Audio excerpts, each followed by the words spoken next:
आप सभी दर्शकों का हमारे नर्मदा भक्ति यूट्यूब चैनल पर हार्दिक स्वागत है।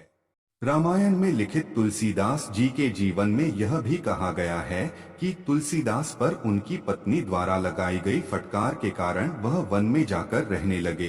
तुलसीदास जी महाराज शौच जाते थे तो बचा हुआ जल प्रतिदिन यूं ही एक कांटे वाले पेड़ पर डाल दिया करते थे। उस पेड़ में एक प्रेत रहता था जो उस अशुद्ध जल को पी लेता था।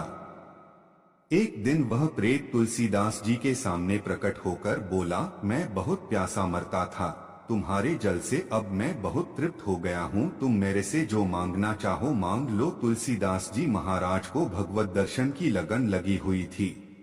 अतः उन्होंने कहा, मेरे को भगवान राम के दर्शन करा दो।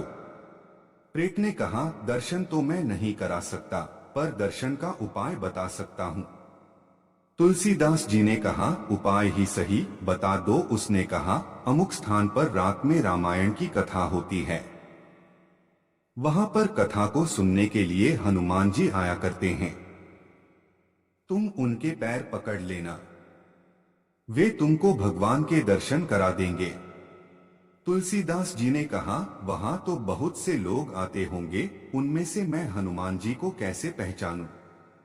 प्रेत ने कहा, हनुमान जी कोढ़ी का रूप धारण करके और मैले कुचैले कपड़े पहनकर आते हैं तथा कथा समाप्त होने पर सबके चले जाने के बाद जाते हैं। तुलसीदास जी महाराज ने वैसा ही किया तो उनको हनुमान जी के दर्शन हुए और हनुमान जी ने उनको भगवान राम के दर्शन करा दिए। तुलसी नफा पिछानिए, भला बुरा क्या काम। प्रेत से हनुमत मिले, हनुमत से श्री राम। तो मित्रों, यह थी तुलसीदास जी को राम जी के दर्शन कैसे हुए। आप हमारे चैनल को सब्सक्राइब, लाइक और बेल आइकन दबाने का कष्ट करें। अगर आपने पहले से ही हमारे चैनल को सब्सक्राइब कर रखा है तो आपका कोटि कोटि धन्यवाद एवं प्रणाम।